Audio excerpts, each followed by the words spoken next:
O sa mga DDS na panay comment, dyan nakatulong ka lang. Kung makasalita kay Sara Duterte do si Sino ka nga chimay ka lang. O are, pakinggan nyo!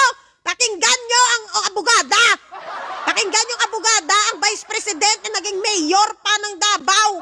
Pakinggan nyo to. Ito yung abogada na sinasabi nyo matalino. Pakinan nyo kayo. Para, pakinggan nyo! The French the foreign correspondent for here of the Philippines, Mr. Ken Sasaki, Japanese News Bureau. Good afternoon, ma'am. Hello. Do you understand Tagalog? No? So sorry. So, how did you understand my answer?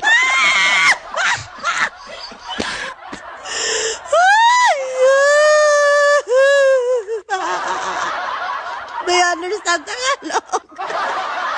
Excuse me. Do you understand Tagalog? How can you understand my answer? Ginoong abogada ini. Kung ito lawyer na kukunin mo, tapos foreigner ang kalaban, wala na day, patay ang kaso day. Patay! Diyos ko, Lord!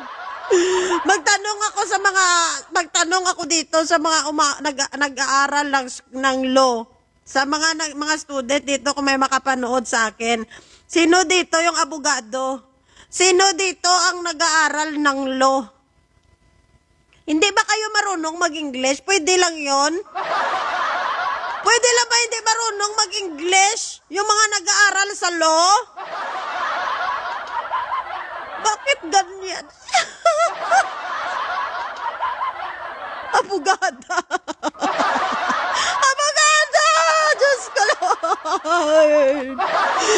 Ang mag-interview pa na foreigner ang mag-adjust sa kanya! Diyos ko, Ginoo! Tapos maging presidente ito, tapos nagkakausap, excuse me, do you understand Tagalog?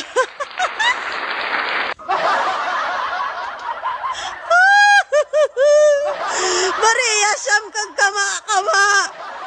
Mas malala pang interview nito, yaga.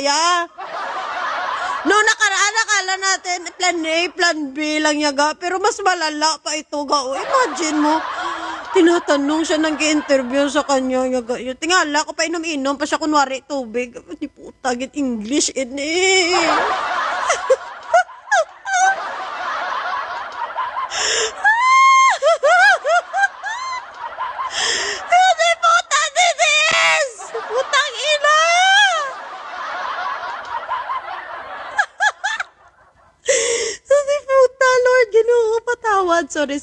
Sorry, Lord.